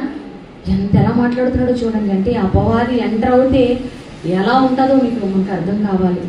7వ వచనం చదవండి. ఇప్పుడు నీవు సత్క్రియ చేసిన ఎడల తలనెత్తుకొనవా? సత్క్రియ చేయని ఎడల వాకిట పాపము పొంచి ఉండును. నీ ఎడల దానికి వాంఛ, కోరిక కలుగుతుంది. అది నీవు దానిని ఏలుతావు. ఏంటంటే పాపాన్ని వెళ్ళడం ఏంటి అంటే ఇక పాపానికి బానిసైపోతారు అని. మరి ఇక్కడ కయ్యను విషయంలో చెబుతూ దేవుడు అన్నాడు, నీవు సత్క్రియ చేసిన ఎడల తలెత్తుకుంటాడు. మంచి పని చేశాడు అనుకోండి, తమ్ముడిని ఏంటి మంచి అర్పణ అర్పించావు, తమ్ముడు నాకు తెలియలేదు నువ్వు మంచి అర్పణ అర్పించావు అని అప్రిషియేట్ పొగిడితే బాగుండనండి. కానీ పొగడలేదు, అసూయ వచ్చింది. అసూయతో ప్రారంభమైంది, చిన్న అసూయ వచ్చింది. ఎంతకు దారి తీసిందండి? నరహత్యకు దారి తీసిందండి. ప్రారంభ మర్డరండి, ప్రారంభ హత్య చేశాడు కయ్యను. మరి దేవుడు అంటున్నాడు, నువ్వు సత్క్రియ, సత్య సంబంధం, వాక్య సంబంధం దేవుడు అనుకుని మంచి పని నువ్వు చేస్తే నువ్వు తలెత్తుకుంటావు ధైర్యంగా. నువ్వు సత్క్రియ చేయలేదు కనుక చేయలేడలా ఎక్కడుంది పాపము? వాకిట్లోనే ఉంది, వాకిట్లోనే ఎదురు చూస్తూ ఉంది, ఎప్పుడు ప్రవేశించుదామా అని. ఇప్పుడు ఏమంటే పుణ్యము లేక సత్యము అంటే దేవుడు అన్నప్పుడు దానికి ఆపోజిట్ అసత్యము కానీ పాపము కానీ ఎవరిప్పుడు? అపవాది. అపవాది ఎక్కడ పొంచి ఉంటుందండి? వాకిట్లోనే పొంచి ఉంటుంది. ఎప్పుడైతే మనం సత్క్రియ చేయమో, నీతి క్రియలు లేవో అప్పుడు ఎంటర్ అవ్వడానికి పొంచి ఉంటుందండి. ఇక్కడ కయ్యనుకు కూడా ఎప్పుడైతే దుష్ట ఆలోచన వచ్చిందో, దేవుని సత్క్రియలను మానివేశాడో, నేను కూడా మంచి అర్పణ ఇవ్వాలనుకుని నెక్స్ట్ టైం మంచి అర్పణ ఇవ్వచ్చు కదండి. కానీ సత్క్రియ లేదు కనుక ఏ క్రియ వచ్చేస్తుంది? దుష్టక్రియ వచ్చేసిందండి. హత్య చేయాలనే ఆలోచనతో పాటు కార్యరూపం దాల్చే దుష్క్రియ చేసేసాడు. ఇక్కడ దేవుడు అంటున్నాడు, నీవు సత్క్రియ చేసిన ఎడల తలెత్తుకొనవా? నీవు సత్క్రియ చేయని ఎడల పాపము వాకిట పొంచి ఉండును. నీ వాకిట పొంచి ఉంటది, నీ ఎడల దానికి వాంఛ కలుగుతుంది అన్నాడు. కనుక ఇదే సందర్భం మరలా క్రొత్త నిబంధనలో చెబుతూ, ఎక్కడ పాత నిబంధన కాలం అండి? చాలా జాగ్రత్తగా నండి దయచేసి. ఎక్కడ పాత నిబంధన కాలం, ప్రారంభ కాలం, మరలా క్రొత్త నిబంధనలో గుర్తు చేస్తున్నాడని ఎందుకు ఇన్నిసార్లు చెప్తున్నాడు దేవుడు అని అంటే, అలా మనము ఉండకూడదు. అలా నీతి క్రియలు జరిగించకుండా దుష్క్రియలు జరిగిస్తూ ఏమండి సత్క్రియలు మనం లేకుండా దుష్క్రియల వైపు అపవాది వైపు మనం ఉండకుండా ఉండాలి అని మనం జాగ్రత్త తీసుకోవడానికి దేవుడు మరలా చెప్తున్నాడు. చూడండి, యోహాను గారు రాసిన మొదటి పత్రిక 3వ అధ్యాయము, యోహాను గారు రాసిన మొదటి పత్రిక 3వ అధ్యాయము ప్రియులారా 12వ వచనం మనం చదవగలిగితే, యోహాను గారు రాసిన మొదటి పత్రిక 3వ అధ్యాయము 12వ వచనం. మనం ఎలా ఉండకూడదని చెప్తున్నాడు మరలా, మనము కయ్యను వంటి వారమై ఉండరాదు. ఖచ్చితంగా చెప్పాడండి. బైబిల్ గ్రంథం అంతా కూడా ఆజ్ఞలు, ఖచ్చితంగా చేయవలసిన కమాండ్, ఖచ్చితంగా చేయవలసిన ఆజ్ఞలు. కయ్యను అలా చేశాడు. కయ్యను చరిత్ర చదువుకుంటున్న మీరు మనము అలా ఉండరాదు. వాడు ఏం చేశాడు? వాడు దుష్టిని సంబంధి అయి తన సహోదరుని చంపెను. ఎవరిని చంపేశాడు? సొంత సహోదరుని చంపేశాడండి. కారణం, దేవుని సంబంధిగా పుట్టినవాడు దేవుని సంబంధిగా లేక దుష్టిని సంబంధి అయి తన సహోదరుని చంపేశాడు. కనుక మనలో అలాంటి లక్షణం కయ్యను వంటి వారమై మనము ఉండరాదు అంటున్నాడు. చదవండి, అంతేనా? మనము కయ్యను వంటి వారమై ఉండరాదు. వాడు దృష్టిని సంబంధి అయి తన సహోదరుని చంపెను. వాడు అతని ఎందుకు చంపెను? తన క్రియలు చెడ్డవియు తన సహోదరి క్రియలు నీతి గలవినై ఉన్నందుననే కదా. చూడండి, తన క్రియలు బాగాలేదండి, సరి చేసుకోవచ్చు కదా. తమ్ముడు చూసి బుద్ధి తెచ్చుకోవచ్చు కదా. కానీ బుద్ధి తెచ్చుకోవాల్సినది పోయి, సరి చేసుకోవాల్సింది పోయి, బుద్ధిమంతుడైతే గద్దింపుకు లోబడతాడండి. బుద్ధిమంతుడైతే తన ప్రవర్తనను జాగ్రత్తగా కనిపెట్టుకుంటాడండి, మార్చుకోవడానికి ప్రయత్నిస్తాడు. కానీ బుద్ధిహీనులుగా నాకెవరండి చెప్పేది, నాకు చెప్పేటంతటి వారా, నేను చెప్తే నేనెందుకు సరి చేసుకోవాలి, తన దృష్టికి తానే బుద్ధిమంతుడని అనుకోకూడదు ఎప్పుడు కూడా. మరి అలా అనుకున్నాడు కనుక పాపంలో పడిపోయాడండి కయ్యను. దుష్టిని సంబంధి అయిపోయాడండి. చివరకు దుష్టిని సంబంధి సహోదరిని, సొంత సహోదరిని చంపేశాడండి. అలా మనము ఉండకూడదు అన్నాడు. కనుక అపవాది ఎప్పుడు ఎంటర్ అవుతుంది? వాకిట పాపం కొంచెం ఉంటుంది. ఎప్పుడు సత్క్రియ లేనప్పుడు. సత్క్రియ ఎప్పుడు లేదని మనకి, సత్క్రియ ఎప్పుడు ఉండదు? మనకు విశ్వాసం సన్నగిల్లినప్పుడు, విశ్వాసంలో బలహీన పడినప్పుడు మనకు సత్క్రియలు అనేవి ఉండవు. ఓకే అండి, ఒక్కొక్క దానికి లింక్ అండి ఇది. ఓకేనా? ఇప్పుడు మళ్ళీ మొదటి నుంచి వద్దాం. విశ్వాసం ఎప్పుడు బలహీన పడతాం? విశ్వాసంలో బలహీనులుగా, లేకపోతే వాక్యం నేర్చుకునే విషయంలో బలహీనులుగా ఉన్నప్పుడు అపవాది ఎంటర్ అవుతుందని నేర్చుకున్నాం. మరి విశ్వాసంలో ఎప్పుడు బలహీనం అవుతాం? ఒక్కొక్కటి లింక్ చూడండి. మరి విశ్వాసంలో ఎప్పుడు బలహీనం అవుతాం అని అంటే, విశ్వాసంలో ఎప్పుడు బలహీనం అవుతాం? మన క్రియలతో కూడిన విశ్వాసం లేనప్పుడు, నీతి క్రియలు లేనప్పుడు, దుష్ట క్రియలు, దుష్టిని సంబంధులుగా దుష్ట క్రియలు చేస్తాం. దానికి బెస్ట్ ఎగ్జాంపుల్ కయ్యను గారిని దేవుడు మనకు చూపించాడు. నీవు సత్క్రియ చేయడలా వాకిట పాపము పొంచి ఉండును అన్నాడు. కనుక కయ్యను వంటి వారవై, మళ్ళా క్రొత్త నిబంధనలో జ్ఞాపకం చేస్తున్నాడు, మీరు కయ్యను వంటి వారవై మనమే ఎవరు కూడా ఉండరాదు. కయ్యను ఏం చేశాడు? దుష్టిని సంబంధి అయి తన సొంత సహోదరుని చంపేశాడు. కనుక దుష్ట క్రియలో పాలివాడుగా మనము ఉండకూడదు. ఓకే అండి, మొదటి పాయింట్కి ఆన్సర్ అర్థమైందా? ఎప్పుడు ఎంటర్ అవుతాడు అపవాది? ఎప్పుడు ఎంటర్ అవుతాడు? ఫస్ట్ పాయింట్ ఏంటి? విశ్వాసంలో బలహీనులుగా ఉన్నప్పుడు ఎంటర్ అవుతాడు. మరి విశ్వాసంలో బలహీనులుగా ఉన్నామని ఎలా తెలుస్తుంది? మన క్రియలు, నీతి క్రియలు లేకపోతే దుష్ట క్రియలు చోటు తీసుకుంటే. దానికి బెస్ట్ ఎగ్జాంపుల్ ఎవరు? కయ్యను. ఓకే అండి, కయ్యను వలె మనము ఉండరాదు అని చెప్పాడు. వాడు దృష్టిని సంబంధి తన సహోదరిని చంపాడు. ఓకే, ఫస్ట్ పాయింట్ అయిపోయింది. ఆన్సర్ వచ్చిందా మీకు? అపవాది ఎలా ఎంటర్ అవుతాడో, ఎంటర్ అయినప్పుడు మనం ఎలా ఉండాలో, నీతి క్రియలు ఎక్కువ జరిగించే విధంగా మనం ఉండాలండి. అందుకే ఎప్పుడు దేవుని పనుల్లోనే ఉండాలండి, ఎప్పుడు దేవుని కొరకు ఆలోచనలోనే ఉండాలి. అయితే ఆలోచనలో ఎంటర్ అయిపోతాడు, అది కూడా తర్వాత వస్తుంది, మీరు నేర్చుకుంటారు. ఆలోచనలో ఎంటర్ అవుతాడు. ఆలోచనలో ఉన్నప్పుడే త్రుంచివేయకపోతే, రెక్టిఫై అవ్వకపోతే, మారు మనసు పొందకపోతే, కార్యరూపం దాల్చిందనుకోండి, ఇక మనకి నాశనమే గతండి. కనుక చాలా జాగ్రత్తగా మన విశ్వాస జీవితాన్ని పరీక్షించుకోవడం అంటే ఇది. మన విశ్వాసము గలవారమై ఉన్నామో లేదో మిమ్మల్ని గురించి మీరే సెల్ఫ్ ఎగ్జామిన్ అంట. మిమ్మల్ని గురించి మీరే జాగ్రత్తగా వాక్యాన్ని బట్టి చూచుకొనడి. మీరు భ్రష్టులు కాని ఎడలా, దుష్టుని సంబంధులు కాని ఎడలా యేసుక్రీస్తు మీలో ఉన్నాడని మిమ్మల్ని గురించి మీకే అర్థమైపోతుంది. నేను ఈసారి ఈ మధ్యనేంటి నేను దైవ కార్యక్రమాలు ఎక్కువ ఉంటున్నాను అంటే నాలో ఎవరున్నారు? క్రీస్తు ఉన్నాడు. భ్రష్టుడు దుష్టుడు లేడు. అర్థమైపోతుంది, మన గురించి మనకే అర్థమైపోద్ది. కనుక వాక్యంతో మనము చెక్ చేసుకోవాలి. వాక్యం స్కానింగ్ మిషన్ లాంటిది అని మనం నేర్చుకుంటాం. ఓకే అండి, ఇక రెండో పాయింట్ మనం ఎప్పుడు ఎంటర్ అవుతుంది అపవాది అంటే, మన శరీర బలహీనతలో ఉన్నప్పుడు. మన శరీర బలహీనతలో ఉన్నప్పుడు ఏమండి, అనారోగ్య సమస్య వచ్చిందనుకోండి, నేను ఒంట్లో బాగాలేదండి, అప్పుడు దేవుని సన్నిధికి రావడానికి ఇష్టపడతామా? మ్యాక్సిమం ఇష్టపడమండి. చిన్న జ్వరం వచ్చిందనుకోండి, ఏం వెళ్తామండి, ఇంకా ఇంత జ్వరంతో ఏం వెళ్తాను? కనుక ఉండిపోతానని ఇంట్లో ఉండిపోతే ఏమైపోతండి? వాక్యం వినగలుగుతామా? దేవుణ్ణి మనస్ఫూర్తిగా స్తుతించగలుగుతామా? జీవఫలాలు అర్పించగలుగుతామా? దేవునికి ఫలాలు మన నుంచి వెడతాయా? ఒకసారి ఆలోచించండి. అంటే చూడండి, అంటే ఆరోగ్య పరిస్థితులు బాగలేదు అనుకోండి, మనం ఏం చేస్తాం? బలహీన పడిపోతాం. ఇంకేం వెళ్తాంలేండి, బాగలేదు కదా. మరీ బాగోకపోతే పర్వాలేదని మనం ఏం చేయలేము. అప్పుడు రావాలన్నా కూడా రాలేమండి. ఈరోజు నాకు అసలు పన్ను జ్ఞానదాంతం అండి, వారం రోజుల నుంచి ఇబ్బంది పెడుతుంది. ఎన్ని ట్యాబ్లెట్స్ వేసుకున్నా తగ్గట్లేదు. అలాగే వెళ్ళిపోయానండి మీటింగ్స్కి, తాడేపల్లిగూడ మీటింగ్స్కి. సహోదరి కేసు చేత అంటుంది, అక్క వరుసగా ఎన్ని మీటింగ్స్, మళ్ళీ రాజోలు వెళ్ళాలి, రేపు సాయంత్రం మళ్ళీ ప్రయాణం. ఈరోజు సాటర్డే నా మెసేజ్ పడిపోయింది. వస్తే మాకు ఇన్స్టర్స్ అందరికీ అలాగే వచ్చేస్తాయండి, వరుసగా వచ్చేస్తాయి. థర్స్డే ఫ్యామిలీ ప్రేయర్లో కానివ్వండి, పాటలు కానివ్వండి, అన్నీ వరుసగా వచ్చేస్తాయి అన్నమాట. మరి అలా వచ్చినప్పుడు దేవుడు ఇచ్చాడు అవకాశం, ఇచ్చినప్పుడు కాలేదనుకుంటానా? అలా చేయొచ్చా? పోనీ ఈ వారం బాగలేదు కదండి, అసలు పన్ను కదులుతుంటే చిగురు బద్దలు కొట్టుకుని వస్తుందండి, చిన్న పన్ను. జ్ఞానదంతం మీలో చాలా మంది తెలుసు, శ్రీదేవి గారు మొన్న తీర్చేసుకున్నారు. చాలా ఇబ్బంది పెడుతుంది. ఇది 3వ స్థానంలో ఉందంట పన్ను నొప్పి. అలా ఇబ్బంది పెడుతుందండి. ఇక ట్యాబ్లెట్స్ వేసుకుంటున్నాను. ఇప్పుడు కూడా ట్యాబ్లెట్ వేసుకొని రావడం జరిగింది. ఇదేదో నా గొప్పతనం కోసం నేను చెప్పట్లేదు, కానీ దేవుని గురించి చెప్పాలి, లేదా అపవాదిని గురించి చెప్పాలన్నప్పుడు అపవాది ఎన్ని ఆటంకాలు చూడండి. అలాగని నేను వేరొకరికి అప్పగించవచ్చు కదా అని ఆగిపోతే, ఆ క్షణమే నేను చచ్చిపోతే నేను చేయవలసిన పని ఉండిపోతుంది కదండి. అప్పుడు నేను ఎక్కడికి వెళ్ళిపోతాను? కనుక దేవుని యెహోవా కార్యమును అశ్రద్ధగా చేసిన దాన్ని అయిపోతాను కదా. అందుకే నా తరగతి వచ్చినప్పుడు ఎప్పుడు కూడా ఒంట్లో బాగోకపోయినా, జలుబైనా, దగ్గైనా నేను చెప్పడానికి ఇష్టపడిపోతానండి. ప్రసంగాలు పిచ్చని ఎవరు అనుకున్నా, ఏదనుకున్నా నేను ఆగను. ఎందుకంటే ఆ క్షణమైనా చావు వచ్చేస్తే, ఎందుకంటే మనం ఎప్పుడు చనిపోతాం మనకు తెలియదు కదండి.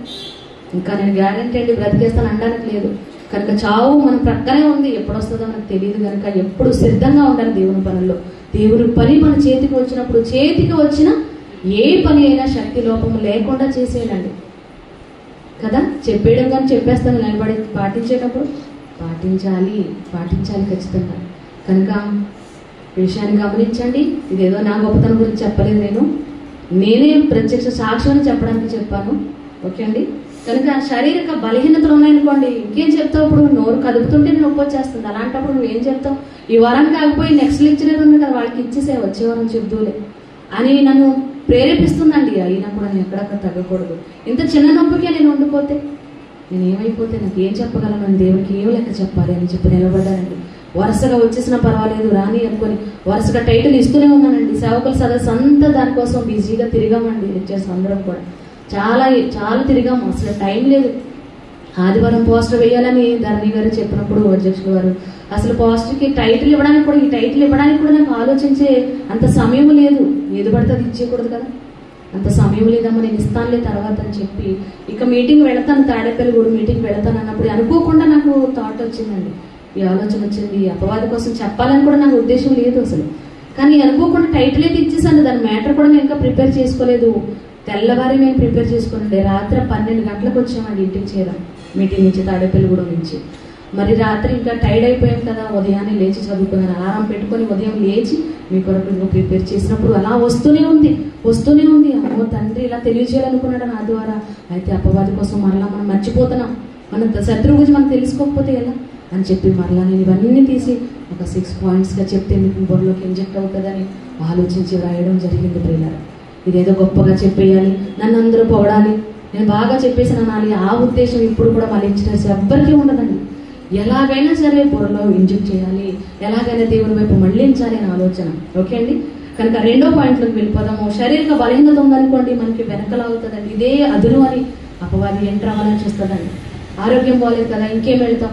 ఆరోగ్యం బాగాలేదు కదా, ఆరోగ్యం బాగు చేయించుకోవడానికే డబ్బులు అయిపోతున్నాయి, ఇంకా దేవునికి ఇంకేం ఇస్తాం? ఆ డబ్బులు ఉంటే మనం ఆరోగ్యం బాగు చేసుకోవచ్చు కదా, దేవునికి ఇవ్వడానికి కూడా అప్పుడు ఎంటర్ అవుతుందండి. మన నీతి క్రియలు జరగకుండా మనల్ని ఆపేయడానికి చూడండి దాని ప్లాన్, దాని తంత్రములు ఇవన్నీ కూడా. సాతాను తంత్రాలు మనం ఎరగకపోతే ఎలా చెప్పండి? కనుక నాకు ఇంత బాగాలేదు కనుక నేను రాను, లేకపోతే నాకు అనారోగ్య పరిస్థితి, లేకపోతే అప్పుల బాధ. ఏమండి, శారీరక సమస్యలు అంటే ఇంకోటి ఏంటంటే అప్పుల బాధ ఎక్కువగా ఉంటుంది కదండి. ఆర్థిక ఇబ్బందులు, ఇన్ని ఆర్థిక ఇబ్బందులు, ఇన్ని అప్పుల్లోనే ఉన్నాను, నేను ఇంకేమి ఇవ్వగలను దేవునికి నా పరిస్థితి తెలియదా? ఏమంటే తెలుసు, తెలియక అండి. కానీ దేవునికి కైసరుకి అన్నాడు. మరి అప్పులు ఉన్నవన్నీ పక్కన పెట్టి దేవునికి ఇచ్చి చూడండి, దేవునికి లోటు చేస్తారా? మన బాధల కొరకు, మన శరీర ఆర్థిక ఇబ్బందులు, అనారోగ్య సమస్యల కొరకు దేవుని కాలానికి ఇచ్చేద్దామా? దేవుని టైంని కూడా దొంగిలించేసేవారు అవుతామా? వద్దు ప్రియులారా, అలా ఉండకూడదండి. కనుక ఆర్థిక ఇబ్బందులు వచ్చినప్పుడు అది ఎంటర్ అవ్వాలని చూస్తుందండి. కనుక ఏమి ఇస్తామండి, మాకు ఇబ్బందులు ఉన్నాయి, మా దగ్గర డబ్బులు లేవండి, బ్రతకడానికి డబ్బులు లేవు, దేవునికి ఇంకేమి ఇస్తాం అని ఇలా చేస్తుందండి. అనకూడదు కానండి. సేవకుల సదస్సుకి ప్రతి ఒక్కరు కూడా గుప్పలు విప్పి ఇచ్చారండి. వారు లేమిలో ఉన్నప్పటికీ, ఎన్ని అప్పుల బాధలు ఉన్నప్పటికీ. ఏమండి, పి మేరీ ఆంటీ గారండి, ఆవిడకి ఎక్కడొస్తాయి చెప్పండి? ఏమండి, భర్త ముసలివాడైపోయి ఆటో వేసుకుంటున్నాడండి. కొడుకుకి కుటుంబం ఉంది, అతను కూడా దైవ సేవలో ఉన్న దైవ సేవకుడు. మరి ఇన్ని బాధ్యతలు ఉన్నాయి ఆమెకి. లేకపోయినా తెచ్చి, ఇదిగమ్మ 1000 రూపాయలు అడిగారు కానీ నా దగ్గర అంత లేవు, మందులకు వాడుకోవచ్చు కదండి, తెచ్చి 500 రూపాయలు చేతిలో పెట్టిందండి. నిజంగా చాలా బాధ అనిపించిందండి. వాళ్ళు కూడా ఇబ్బంది పడుతున్నారా అనిపించింది. నేనే చేసే కార్యక్రమాలు అనుకున్నాను, ఒక్కదాన్ని చేయలేను కదండి. కానీ ఎందుకు అందరిని ఇబ్బంది పెడుతుంది? ఇబ్బంది కాదండి, అది దేవుడి కార్యక్రమంలో పాలి భాగస్తులు చేయడం అండి. ప్రతి ఒక్కరు ఆమె గురించి నేను మామూలుగా చెప్పాను కానీ ప్రతి ఒక్కరు ఇచ్చారండి. ఒక నల్లమ్మ ఆంటీ గారు కానివ్వండి, లేదంటే జీలక్ష్మి ఆంటీ గారు కానివ్వండి, పేర్లు చెప్పలేదని బాధపడకండి, దేవునికి తెలుసు మీరు ఎంత ఇచ్చారు. రాధమ్మ ఆంటీ గారు 5,000 రూపాయలు పట్టుకొచ్చి ఇచ్చారండి. అలాగే పద్మ ఆంటీ గారు ప్రతి కార్యక్రమంలో నేను ఉండాలనుకుంటానండి, ఆమె కూడా. అలాగే మాలాంటి గారు ఇచ్చారు. అలాగే సాత్విక గారండి బాగోక హాస్పిటల్లో ఉండి కూడా పంపించేశారు వెంటనే. ఇలా చాలా మంది వారు చెప్పుకుంటూ పోతే ఈ సమయం అంతా దీనికే సరిపోతుంది. ఎందుకు మనం చేస్తున్నాం? ఎందుకు ఇవ్వాలి? మనకు లేకపోతే ఎందుకు ఇవ్వాలి? ఇవ్వాలంటే ఖచ్చితంగా మన విశ్వాసం, నీతి క్రియలు మనం బయలుపరచుకోవాలి. తండ్రి మీద మనకున్న ప్రేమను బయలుపరచుకోవాలండి. కనుక మన శరీర బలహీనతలు ఉన్న ఆ సమయం అందే మనము అపవాదిని జయించేవారుగా ఉండాలి ప్రియులారా. ఓకే అండి. కనుక దైవ కార్యక్రమాలన్నిటికీ కూడా మనము ఇస్తూ ఉండాలండి. ఎంతో కొంత మనకు తోచినది, లేకపోతే మనం ఇవ్వగలిగిన సామర్థ్యానికి లేదండి మనము ఖచ్చితంగా ఇవ్వాలండి. మరి అనారోగ్య పరిస్థితి కలిగి చేస్తే మనం ఆగిపోవాలా? ఆగిపోకూడదండి. యోగు గారి విషయంలో అపవాది అదే అన్నది కదండి. అపవాది వెట్టకట్టింది కదా దేవుడి దగ్గర. ఏమన్నది? ఇదిగో నీ కుమారుడికి ఆస్తి అంతా ఇచ్చేసావు, ఆరోగ్యాన్ని ఇచ్చేసావు, కనుకనే దేవుడు దేవుడు అంటున్నాడు, ఒక్కసారి ఆస్తులన్నీ తీసి చూడు అన్నది. ఆస్తులన్నీ పోయాయండి, ఆస్తులన్నీ తీసేసింది. అయినా కూడా దేవుడు విడిచిపెట్టాడా? విడిచిపెట్టలేదండి. భక్తులందరూ కూడా మనకు మాదిరి. వారి శ్రమ అనుభవానికి, శ్రమలు అనుభవించాలి, శ్రమ అనుభవానికి, ఓపికకు మనం మాదిరిగా పెట్టుకోవాలి. ఎంత ఓపిక ఉన్నాడంటే దేవుణ్ణి గెలిపించాడు చివరి వరకు మనకు తెలుసు. చివరికి ఒళ్ళు ఆరోగ్యం బాగుంది కనుక మాట్లాడుతున్నాడు, దేవుని నీ కొరకు పొగుడుతున్నాడు, కానీ భయభక్తులు కలిగి ఉన్నాడు. కానీ ఒక్కసారి ఆరోగ్యాన్ని మీద ముట్టు, ఆరోగ్యాన్ని తీసివేసి నాకు ఒక్క ఛాన్స్ ఇవ్వు, ఆరోగ్యాన్ని నేను అనారోగ్యం రప్పిస్తాను, రోగాల బారిన పడేస్తాను అన్నప్పుడు భయంకరమైన కురుపులు రప్పించిందండి. కురుపులు రప్పించింది. అరికాలు మొదలుకొని నడినెత్తు వరకు అండి. ఒక చిన్న పింపులు వస్తేనే ఎంతో బాధపడతాం, ఒక చిన్న నొప్పి వస్తేనే బాధపడిపోతున్నాం. మరి అరికాలు మొదలుకొని నడినెత్తు వరకు ఏమండి ఒళ్ళంతా కురుపులే. ఎక్కడ దొరద పెడుతుంది, ఎక్కడ నొప్పి వస్తుంది. చెలపింపు తీసుకున్నాడండి ఇంకా గోపుకోవడానికి. పెంటలో కూర్చున్నాడండి. ఒక ధనవంతుడు, యూజు దేశంలో అంత ధనవంతుడు, ఐశ్వర్యంతుడు లేడు. అలాంటి వాడిని పెంట కుప్పల మీద కూర్చోబెట్టిందండి అపవాది. పరీక్షిస్తుందని కూడా యోగు గారికి తెలియదు. కూర్చొని ఏం చేస్తాడు? చెలపింపుతో బూడిద రాసుకొని గోరుకుంటున్నాడండి. అంత దీన స్థితి వచ్చినప్పుడు ఫ్రెండ్స్ కూడా వచ్చారు, ఆదరించవలసిన పోయేమంటున్నారు. ఎందుకు? నీ దేవుడికి నువ్వేదో అన్యాయం చేశావు, దేవుడు నీకు ఇచ్చిన శాపం ఇది. ఎన్ని మాటలండి. కడకు భార్య వచ్చింది, ఇంకా యథార్థత విడిచిపెట్టవా? దేవుడిని ఒక్కసారి దూషించి దేవుడు ఏం చేశాడు? నీకు ఆస్తి అంతా తీశాడు, పిల్లల్ని చంపేశాడు, నీ కడకు నీ ఒళ్ళే కుళ్ళిపోయింది, బెకారోళ్ళకు ఇప్పుడు అడుక్కుని వాళ్ళకి కూర్చుని ఉన్నావు, మరి ఇంకెందుకు? ఒక్కసారి దేవుడు దూషించే అంటుందండి. అంటే అపవాది ప్రవేశించింది ఎవరిలో? భార్యలో. అపవాది ప్రవేశించి చెబుతుంది, నువ్వు ఒక్కసారి దూషించి చచ్చిపోవాలి. కానీ ఏం చేశాడండి? మూర్ఖురాలు ఇలా మాట్లాడుతున్నావు లేదండి, మూర్ఖురాలు మాట్లాడినట్లు నీవు మాట్లాడవద్దు అన్నాడండి. అంత అక్కడ కూడా యథార్థతను విడిచిపెట్టలేదండి మహానుభావుడు. మరి వాళ్ళందరూ మనకు మాదిరి అండి. అనారోగ్య పరిస్థితి మనకు చిన్న నలతగా ఉంటే వంక దొరుకుతుందని చూస్తామండి. దేవుని పనులకు వంకలు చూసుకోకూడదు, ఇలా కారణాలు చెప్పకూడదు దేవునికి. ఇది గుర్తుపెట్టుకోండి. కనుక ఎలాంటి పరిస్థితుల్లో ఉన్నా రావడానికి ప్రయత్నించాలండి. మరీ బాగాలేదనుకో, హాస్పిటల్ పాలైపోయాం అనుకోండి, సహోదరి సాత్విక గారు లాగా హాస్పిటల్ పాలైపోయి మనకు రాగలమన్నా రానివ్వరు డాక్టర్లు. ఇవన్నీ సలాన్లు ఎత్తున్నప్పుడు ఎలా వస్తామండి? రావాలని ఉంటుంది ఆతృత, కానీ రాలేము. అలాంటి భయంకరమైన పరిస్థితి మనకు రాకముందే చిన్న చిన్న వాటికి మనం లొంగిపోకుండా, అలా లొంగిపోయినట్టే అపవాదికి లొంగిపోయినట్టే. ఇది అంతా ఏంటనుకుంటున్నారు? అపవాది అనుచరులు అయిపోతున్నామండి. అపవాదికి ఏదో ప్రత్యక్షంగా అపవాది వస్తుంది, మనల్ని పట్టి తీసుకెళ్ళిపోతే మీరు వస్తున్నాం కదా, ప్రతి వారం వస్తున్నాము, దేవుని కార్యక్రమంలో ఉంటున్నాం అనుకుంటూనే దేవునికి దూరం చేసే పరిస్థితి తీసుకెళ్ళిపోద్ది. ఎందుకంటే ఒక పాట కూడా ఉంటుందండి, చదువుకోండి మీరు. ఉభయార్థ సాధక ఉపకారిణి క్రైస్తవుల అదృశ్య వినాశిని అపవాది అని. అపవాది కోసం ఎన్నెన్నో పాఠాలు రాశారండి ఆత్మీయ తండ్రి గారు, డిగ్రీ పాఠాల్లో ఉంటాయి. కాబట్టి మనం దేవుల్లో ఉన్నట్టుగానే భ్రమపరుస్తుంది, భ్రమపరచు ఆత్మ కదా, కానీ దేవుడి నుంచి దూరం చేసే దుస్థితికి తీసుకుపోద్దండి. కనుక చాలా జాగ్రత్తగా ఉండాలి. అనారోగ్య పరిస్థితులు వచ్చినప్పుడు దయచేసి మారడానికి, మాక్సిమం వచ్చేయడానికి ప్రయత్నం చేయండి. ఓకే అండి. కనుక ఎక్కడ దెబ్బ కొట్టాలి, ఎక్కడ మనలో ప్రవేశించాలని చూస్తుందండి అపవాది? ఎప్పుడు దాని అనుచరులుగా మార్చేసుకోవాలని చూస్తుంది అంటే, ముందు ఆత్మీయంగా విశ్వాసశులు పడినప్పుడు మొదటి పాయింట్ అయితే. రెండవది ఏంటంటే శారీరకంగా బలహీనతలు ఉన్నప్పుడు. అలాగే ఒక తప్పు చేసామనుకోండి, ఏముందనేది చిన్న తప్పే కదా, చూడండి ఎలా భ్రమపరుస్తుందో. ఎంతో మంది చేయట్లేదా లోకంలో, ఇది చిన్న అబద్ధమే కదా, అనేది చిన్న తప్పే కదా అని అనుకుంటారు. దాన్ని ఎక్కడో తీసుకెళ్ళిపోతుంది, చివరికి నాశనానికి తీసుకెళ్ళిపోద్దండి. కనుక అపవాది విషయంలో చాలా జాగ్రత్తగా ఉండాలండి. శరీర విషయంలో మనలో ఎక్కడైనా కూడా మన బలహీన క్షణం చూసి అక్కడ దెబ్బ కొట్టాలనుకుంటానండి. యోధ బలహీనం ఏంటి? డబ్బు సంచి దగ్గర ఉంది, డబ్బు కావాలని ఆశించాడు కనుక ఆ బలహీనతను క్యాష్ చేసుకుంది. అది కూడా వస్తుంది, మీ పాయింట్స్లో వస్తుంది. ఓకే అండి, కనుక చాలా జాగ్రత్తగా మనం ఉండాలి. రెండో పాయింట్ ఏంటి? శరీర ఆరోగ్యం మీద కానివ్వండి, ఆర్థిక ఇబ్బందుల మీద కానివ్వండి, ఇలాంటి పరిస్థితులు దెబ్బ కొట్టి అది ఎంటర్ అయిపోయి ఏమంటే మనల్ని దేవుని నుండి దూరం చేయాలని మనకు ఏమంటే ఆలోచనను పుట్టిస్తుంది. కనుక చాలా జాగ్రత్తగా మనం ఉండాలి. ఇక థర్డ్ పాయింట్, మూడో పాయింట్ అండి, ముఖ్యంగా మనం తెలుసుకోవాల్సిన మూడవ పాయింట్ అండి. ఇద్దరు సోదరీమణులు సఖ్యతగా ఉన్నారనుకోండి, ఎక్కడో ఉండదు, ఇంకా అక్కడే ఉంటుంది. వీళ్ళు ఎప్పుడు ఛాన్స్ దొరుకుతుందా, ఎప్పుడు అవకాశం దొరుకుతుందా వీళ్ళు విడగొట్టేద్దాం. ఎందుకంటే విభజించి పాలించడం, ఐక్యతగా మీరు ఏకమై ఉండాలి. సమాధానమును బంధము చేత ఆత్మ, పరిశుద్ధాత్మ అండి, మనలో పరిశుద్ధాత్మ ఉంది, మర్చిపోకూడదు.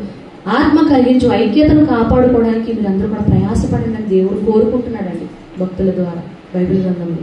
మరి అలాంటి ఐక్యతను దెబ్బతీయడానికి ఇద్దరు సఖ్యతగా ఫ్రెండ్లీ ఉన్నారనుకోండి, ఇంకా చూడండి వాళ్ళ దగ్గరే తిరుగుతుందండి.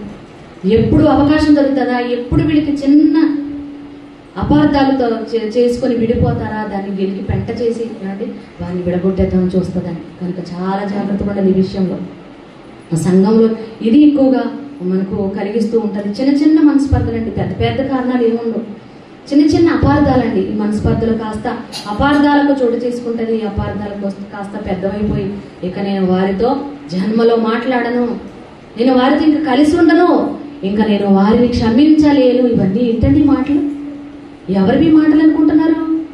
దేవుడి నుంచి వచ్చేవి కాదండి మాటలు. దేవుడు ఏమనుకుంటున్నాడు? ఐక్యత కలిగి ఉండండి, సహోదరులు ఐక్యత కలిగి ఉండట ఎంత మేలు, ఎంత మనోహరం అనేది దేవుడి యొక్క ఆలోచన అండి. దానికి విరుద్ధమైనది ఏదైనా అది దుష్టుల నుండి పుట్టినదే, మర్చిపోకూడదండి. ఇలాంటి మాటలు, ఇలాంటి ఆలోచనలు మనకు వస్తున్నాయంటే అలా మనం ప్రవర్తించేస్తున్నామండి. ఆలోచన మాత్రమే కాదు, కార్యరూపం చేసేస్తున్నాం. మీకు అర్థమవుతుందో లేదో? కార్యరూపం దాల్చేస్తుందండి. చిన్న మనస్పర్ధతో ప్రారంభం అవుతుంది. ఇది నేను ఏ ఒక్కరైనా ఉద్దేశించి చెప్పట్లేదు, ప్రతి ఒక్కరూ మనం చెక్ చేసుకోవాలండి. చిన్న మనస్పర్ధతో ప్రారంభమవుతుంది, అపార్థం అయిపోద్దండి. అర్థం చేసుకోవాల్సింది పోయి అంతవరకు కలిసి కదా ఉన్నాం, ఎందుకు అర్థం చేసుకోలేకపోతున్నాం? నా సహోదరియే కదా, లేక నా సహోదరుడే కదా, నేను ఎందుకు అర్థం చేసుకోకూడదు? ఇన్ని మంచి పనులు చేసినప్పుడు, ఇంత నాతో కలిసి ఉన్నప్పుడు, ఒక్క మిస్టేక్ చేసినప్పుడు నేను ఎందుకు క్షమించలేను? ఇన్ని పాపాలు నా యేసుక్రీస్తు వారు, నా అన్నయ్య యేసుక్రీస్తు వారిని క్షమించినప్పుడు నేనెందుకు క్షమించలేకపోతున్నానని మనల్ని మనం ప్రశ్నించుకోవాలండి. అప్పుడు మనము తీర్పు పొందక ఎందుకు అంటాడు?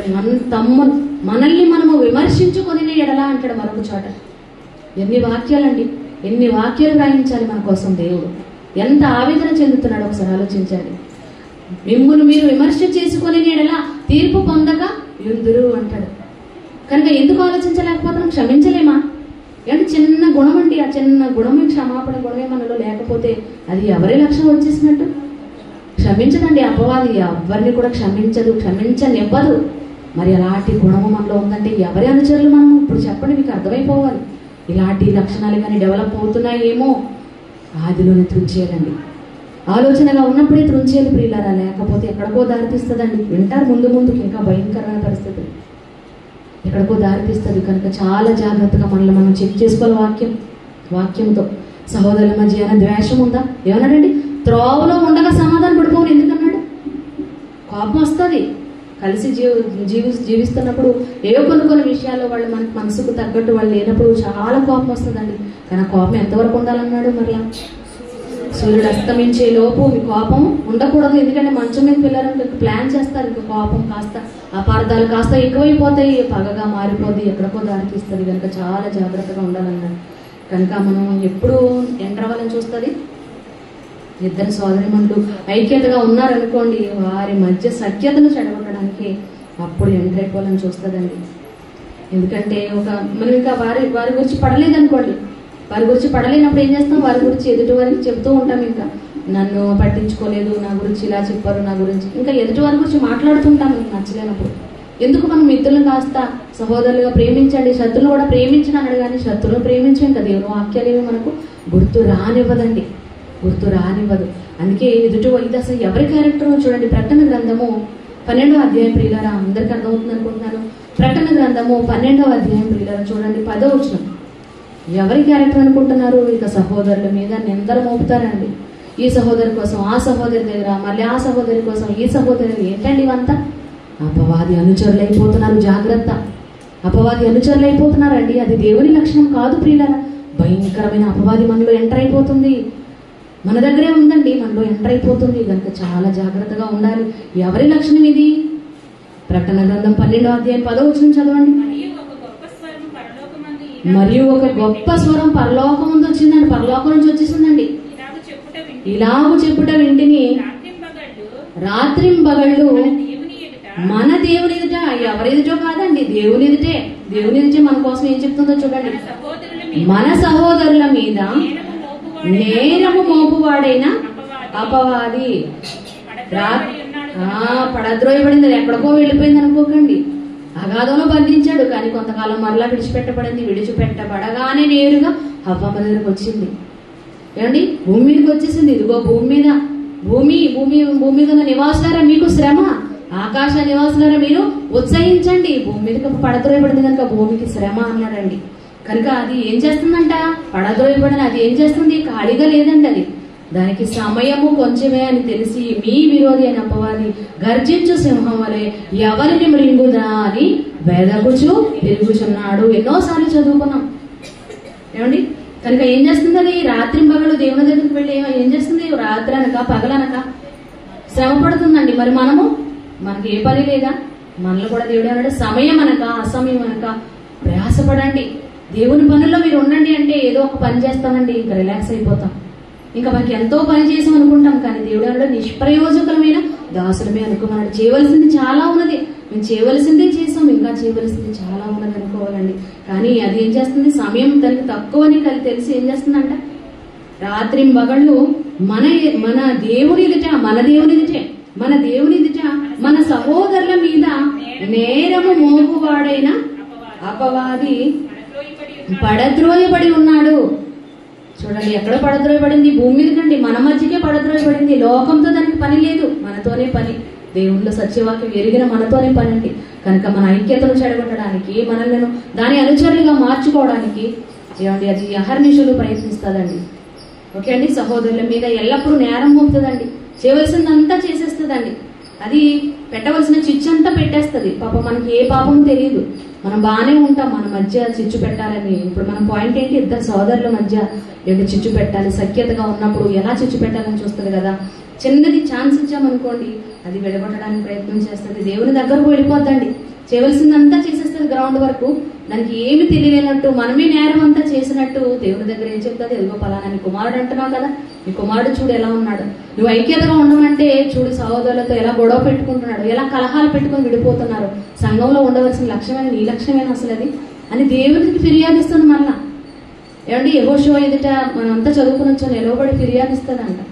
ఏమండి ఏం చెప్తుంది? సహోదరులు దేవుని ఎదుట మన మీద, సహోదరులని మీ మీద నిందమవుతుందండి. చేయవలసిందంతా చక్కగా చేసేసి చిన్న చిన్న మనస్పర్ధలు కలిగించారు, చిన్న చిన్న పొరపాట్లు కాస్త పెద్దవయ్యేలా చేసి, వారు విడిపోయేలా చేసి ఏం చేస్తుందండి? మనం విడబడుతుంది. అందుకే 9వ వచనం చూడండి. 9వ వచనంలో ఏమంటున్నాడు చూడండి. కాగా సర్వలోకమును మోసపుచ్చుచు అపవాదనియు సాతాననియు, ఎన్ని పేర్లు చూడండి, పేరు గల ఆది సర్పమైన ఆ మహాఘట సర్పము పడద్రోయబడెను. ఇప్పుడు ఎక్కడో లేదండి, భూమి మీదకి వచ్చేసిందండి. భూమి మీద పడద్రోయబడింది, మనం నేర్చుకునే ఉన్నాం. మరి అది కేవలం అదొక్కతే రాలేదండి, దానితో పాటు దాని దూతలను దానితో పాటు పడద్రోయబడి, దాని అనుచరులండి, దాని దూతలు కూడా దానితో పడద్రోయబడ్డారు. అందుకే మనం పోరాడినది ఎవరితో అంటాడు? ఆకాశ మండలం అందున్న దురాత్మల సమూహముతోనూ. మరి అదే ఎంటర్ అయిపోయిందండి. అది సింహాసనం వేసి లోకంలో కూర్చున్నది దాని అనుచరులు పంపిస్తుందండి. అసూయ ఒక అనుచరండి, దాని దూతలండి. అలాగే కక్షలు ఒక దాని దూత అండి, వారిని పంపిస్తుంది. మొదట చిన్న చిన్న మనస్పర్ధలు కలిగించడానికి చిన్న చిన్న దూతలు పంపిస్తుందండి దాని అనుచరులని. మొదటే అది ఎంటర్ అయిపోదండి. ఇలా చిన్న ఈర్ష్య లేక చిన్న ద్వేషము, చిన్న మనస్పర్ధలు కాస్త అపార్థాలకు చోటు చేసుకుని చివరకు వాళ్ళు విడిపోయేంత వరకు అప్పుడు విడగొట్టడానికి ఎంటర్ అవుతుందండి. అప్పుడు పెద్ద కార్యం జరిగించడానికి దేవుని దగ్గర నేరం అంతా అది చేసి మన మీద నేరం మోపడానికి, మన సహోదరులు మీద రాత్రింబగడునండి. ఇంకా దానికి అదే పని కదండి. దాని పని ఏంటి? తనతో పాటు మనల్ని నరకాగ్నికి తీసుకుని వెళ్ళిపోవాలి. ఎందుకంటే మనకి ఇవ్వాలనుకున్న తండ్రి ఇవ్వాలనుకున్న వారసత్వం సింహాసనం అది కొట్టేయాలని చూసింది కనుక దానికి ఇవ్వలేదని కక్షతో బహు రౌద్రముతో ఏంటి గర్జించు సింహము వలె అన్నాడు. గర్జించు సింహం వలె చీల్చేయడానికి సిద్ధపడి వచ్చిందండి. కనుక ఎట్టి పరిస్థితుల్లో దానికి అవకాశము ఇవ్వద్దన్నాడు. అందుకే ఏమండి ఇలా సోదరిమణుల మధ్య గొడవలను సృష్టిస్తుంది, దేవుని దగ్గర కంప్లైంట్ ఇస్తుందండి. మరి ఇలాంటి క్యారెక్టర్ మనలో ఉందనుకోండి, అది దేవుని లక్ష్యం కాదు ప్రియులారా. కనుక మన సహోదరుల ఎడల ఒక సహోదరి లేనప్పుడు ఆమె కోసం మనం తప్పుగా వేరొకరి దగ్గర మనం ఎట్టి పరిస్థితుల్లో మాట్లాడకూడదు. అందుకే తండ్రి గారు ఇప్పుడు చెప్తూ ఉంటారు, అందుకేనండి వాక్యం ఎరిగిన పండితులుగా చెప్తూ ఉంటారు. కనుక మనం ఇది సరి చేసుకోవాలండి. ఇది మనలో ఒకవేళ ఎక్కువ డెవలప్ అయిపోతుందేమో అనిపిస్తుంది, కనుక ఇది మాత్రం వద్దండి. అవసరమైతే వాక్యం మాట్లాడుకోండి, చాలా వాక్యం ఉందండి మనం మాట్లాడుకోవడానికి. జీవితకాలమే సరిపోనంత వాక్యం దేవుడు రాయించి భద్రపరిచి మన బ్రతుకు పుస్తకంగా ఎలా బ్రతకాలో ఇచ్చినప్పుడు వాక్యం కోసం డిస్కస్ చేసుకోండి. ఎన్నో పాయింట్స్ వస్తాయండి. అనకూడదు కానండి, మేము ట్రైన్ ఎక్కామండి, ఇలా ఎక్కగానే చెప్పబోతున్న 2 పాఠాల మీద అప్రెంటిషిప్ చేసావు కనుకమ్మ నీ ఉద్దేశం ఎలా ఉంది చెప్పు ఈ టైటిల్ మీద అనగానే వాక్యం మొదలు పెట్టామండి. వాక్యం కోసం డిస్కస్ చేసుకున్నప్పుడు ఎన్నో పాయింట్స్ అండి. అలాగే మన పాల్వంచ మీటింగ్కి వెళ్ళినప్పుడు కూడా లెక్చరర్ స్వాతి గారు అలాగే లెక్చరర్ వసంత గారు కూడా ఇద్దరు కూడా ఆ టాపిక్ మీద ఎన్ని కోణాల్లో చెప్పొచ్చు, ఎలా చెప్పొచ్చు, దానికి ఏ ఉదాహరణ లోకంలో తీసుకురావాలి స్త్రీల కోసం చెప్పేటప్పుడు అని వాళ్ళిద్దరు కూడా అలా డిస్కషన్ చేసుకుంటూనే వెళ్ళామండి. మరి అది మంచిదండి. దేవుడు చూసి ఇద్దరు మనుషులు భయభక్తులు కలిగి మాట్లాడుకుంటే తలపెడతానన్నాడు, త్వరపెట్టి వింటానన్నాడు. ఎంతో పొంగిపోతాడండి. అదే వేరొకరి గురించి మాట్లాడుకుంటానని కాదు, అపవాది లక్షణం అప్పుడు దేవుడు ఉంటాడండి అక్కడ. దేవుడు ఇష్టపడతాడా? దేవుని ఆనంద పెట్టేవారు అవుతామా? కానీ వాక్యం మాట్లాడుకున్నామండి. అలాగే వచ్చేటప్పుడు కూడా రాజు టైటిల్స్ ఇవ్వమ్మా, మరి ఎలా చెప్దాము ఏంటి అన్నట్టు అన్ని మాట్లాడుకున్నాం. ఈ రోజు టైటిల్ కూడా మాట్లాడుకున్నామండి. ట్రైన్లో మాట్లాడుకుంటున్నప్పుడు అలా మాట్లాడుతున్నాం. ట్రైన్ అసలు ఎంత ఉందో కూడా మేము కానుకోవట్లేదు. పక్కన ఎవరున్నారో కూడా మేము అసలు ఇది గొప్పగా చెప్పట్లేదండి. దైవ వాక్యం ప్రభువునంతే అతిశయించాలి కనుక మాట్లాడుకుంటున్నప్పుడు పక్కన ఒక పెద్ద ఆయన ఉన్నాడండి, గవర్నమెంట్ ఎంప్లాయ్ అతను విజయవాడ నుంచి వస్తాడంట, వీకెండ్కి వస్తాడంట. విశాఖపట్నంలో ఉంటాడు. వారానికి ఒకసారి విజయవాడలో తన జాబు, వారానికి ఒకసారి వచ్చి వెళుతూ ఉంటాడంట. అలా వస్తున్నప్పుడు వింటున్నాడు. గంట అయిపోయిందండి. మేము అలా మాట్లాడుకుంటున్నప్పుడు ఇంకా ఆగలేక అడిగేశాడండి, అమ్మ మీరు డివోటీసా అని అడిగాడు. మీరు బోధకురా అంటారు, మీరు ఎంత చక్కగా మాట్లాడుకుంటారు. నాకు ఎంతవరకు ఇది నిజం చెప్తున్నానండి, అబద్ధం ఏదో గొప్పగా చెప్పట్లేదు, దేవుని సన్నిధిలో నిలవబడి నాకు ఎంతవరకు ఒక ఇద్దరు ఆడవాళ్ళు మాట్లాడుకుంటే ఇలాంటి మాటలు రావమ్మా, కానీ ఇంతవరకు మీలాంటి వారు తారసపడలేదు అన్నాడండి. మేము ఆశ్చర్యమైపోయాం. తారసపడలేదు అంత అంటే ఎదురుపడలేదు అన్న మాట వాడాడండి ఎంప్లాయీ కనుక. ఆడ కావాలంటే అడగండి, కేసు చేత కూడా నా పక్కన ఇద్దరం కలిసి ప్రయాణం చేసి మాట్లాడుకుంటూ వస్తున్నాం. మా గురించి అంటున్నాడు. ఏ వస్తువుల కోసం మాట్లాడుకుంటారు, చీరల కోసం మాట్లాడుకుంటారు, ఎక్కడ షాపింగ్కి వెళ్ళాలి, ఇవి మాట్లాడుకుంటారు తప్ప, ఇవే విన్నాం తప్ప నా జీవితంలో పెద్దతనండి అతను. నా జీవితంలో ఇలా మాట్లాడుకునేవారు ఇంతవరకు తారసపడలేదు అన్నాడనండి. అది దేవుని వాక్యానికి ఉన్న గొప్పతనం ప్రియులారా. దేవుని వాక్యం దాన్ని బట్టి సువార్త ప్రకటించేసామండి అతనికి. ఎందుకంటే సార్ ఇది లోకం శాశ్వతం కాదు కదా, ఈ లోకం కొరకే అందరూ ఆలోచిస్తూ దీని కొరకే మాట్లాడుకుంటారు, కానీ ఆత్మ కొరకు ఎవరు ఆలోచించరు. చచ్చిన మరుక్షణం అర్థమవుతారు. దాన్ని బట్టి సువార్త ప్రకటించేసాం అతనికి. కనుక ఇలా మనము ఇద్దరు కలిసి ఉన్నప్పుడు విడగొట్టాలని చూస్తుందండి. ఇది ఎన్నో పాయింట్, 3rd పాయింట్ అండి. ఇద్దరు కలిసి ఉన్నప్పుడు దేవుని కొరకు మాట్లాడుకుంటే ఎలాంటి విభేదాలు వస్తాయండి? దేవుని ప్రేమ ఉంటుంది, అప్పుడు మనకి నీతి క్రియలు ఉంటాయి. దేవుని కొరకు ఒకరికొకరు పురుగొల్పుకునే మాటలే వస్తాయి. ఏది కూడా మాట్లాడేది అన్నెసరి ఏది కూడా మాట్లాడండి, దేవుడే మాకు సాక్షి. వాక్యమే మాట్లాడుకుంటూ వెళ్ళాము, తిరిగి వచ్చేటప్పుడు వాక్యమే మాట్లాడుకుంటూ వచ్చామండి. అలా వచ్చినప్పుడు దేవుడు ఎంత ఆనందపడతాడండి. వాక్యం కోసమే మాట్లాడు. ఒక పెద్ద ఆయనే, ఒక మనుషుడే, పైగా అన్యుడు అండి, హైందవుడు అంట. మీరు క్రైస్తవులు అని అడిగాము. లేదండి నేను హైందవుని, కానీ మంచి ఎవరు చెప్పినా బాగుంటుంది కదండి అన్నాడు కూడా. అంటే ఎంత బాగా అర్థమైందో చూడండి అతనికి. ఒక మనిషి మనల్ని చూసి మనం దేవుడి వాక్యాలు మాట్లాడుకుంటున్నప్పుడు అంత పొంగిపోతున్నప్పుడు దేవుడు ఇంకెంత పొంగిపోతాడండి. కనుక మన సంభాషణ ఇప్పుడు అలా ఉండాలి. ఓకే అండి. కనుక ఇద్దరు వ్యక్తులు సఖ్యతగా ఉన్నప్పుడు, సమయం అయిపోతుంది ముగిస్తాను. కనుక సఖ్యతగా ఉన్నప్పుడు విడగొట్టాలని చూస్తుందండి. అలాగే భార్యాభర్తల మధ్య అంతవరకు చక్కగా దేవుల్లో ఉంటూ ఒకరికొకరు ఏమండి పురికొల్పుకుంటూ, దేవుని పనులకు పురికొల్పుకుంటూ చక్కగా సవ్యంగా వాళ్ళిద్దరు బాగుంటేనే కదండి పిల్లలు బాగుంటారు. చక్కగా కుటుంబం అంతా దేవుల్లో చక్కగా కొనసాగుతుంది. పిల్లలు తీసుకొచ్చి సండే స్కూల్లో కూర్చోబెట్టడం, పిల్లలకు దేవుని వాక్యం ఇంట్లో నేర్పించడం, అలాగే భర్త మర్చిపోతే భార్య గుర్తు చేయడం తండ్రి పనులు, అలాగే భార్య మర్చిపోతే భర్త గుర్తు చేయడం. ఎంత సఖ్యతగా చక్కగా ఉన్నారనుకోండి, ఓర్వగలమనుకుంటున్నారు అపవాది. అప్పుడు ఎంటర్ అవ్వాలని చూస్తుందండి.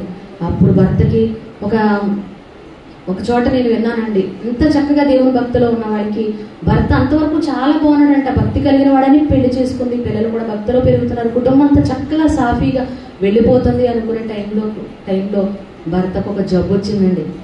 ఏం జబ్బు? శరీర జబ్బు కాదండి, అనుమానం పెరిగిపోతూ అనే జబ్బు వచ్చిందండి. ఇక బయటికి వెళ్ళనివ్వట్లేదంట. ఇంకా జబ్బు ఉంటే చూసారు ఎలా పుట్టించిందో అపవాది తంత్రం అండి ఇది. అది చిన్నదిగా మొదలైంది ఆ అనుమానం కాస్త ఇక బయటికి వెళ్ళనివ్వట్లేదు అండి. అలా అమ్మగారింటికి వెళ్ళనివ్వట్లేదు, ఎక్కడికి వెళ్ళినా ఏమైపోతుందో అని అనుమానంతో ఇలా పెనుభూతంగా మారిపోయిందండి. అది ఎవరు ఆలోచన అనుకుంటున్నారు? అపవాది ఆలోచన. ఈ విధంగా చిలికి గాలివాన అయినట్లు ఇద్దరు కూడా ఎక్కడి వరకు వెళ్ళిపోద్ది? అంతవరకు ఎక్కడి వరకు వెళ్ళిపోదండి? డివోర్స్, విడాకుల వరకు వెళ్ళిపోతే పిల్లల సంగతి ఏంటి? అంతవరకు చక్కగా దేవుల్లో నడుస్తున్న కుటుంబాన్ని చూసారా ఎలా విచ్ఛిన్నం చేసిందో? దానికి కారణం చిన్న అనుమానం అని ఒక చిన్న విత్తనం వేసిందండి. చిన్న ఆలోచనలోనే మొదట పుట్టిస్తుందండి. చెప్పాను కదా దాని అనుచరులు ఉంటారా? అసూయ అనే అనుచరి, అనుమానం అని అనుచరి, ఇలా దాని అనుచరులను తన దూతలను పంపిస్తుంది ముందు గ్రౌండ్ వర్క్ చేయించడానికి. కనుక చాలా జాగ్రత్తగా మనం ఉండాలండి. అసలు దానికి చోటు ఇవ్వద్దు అంటాడు. తర్వాత పాయింట్ మనం తెలుసుకుంటాం. కనుక భార్యాభర్తల మధ్య గొడవలు వచ్చి విడిపోతే ఇంకా దేవుళ్ళు ఏముంటారండి? పిల్లలు ఏమైపోవాలి? ఇంకా దేవుళ్ళు చక్కగా బ్రతికేవారు, కుటుంబం అంతా కూడా విచ్ఛిన్నమైపోతుంది. అప్పుడు దానికి ఆనందం అండి.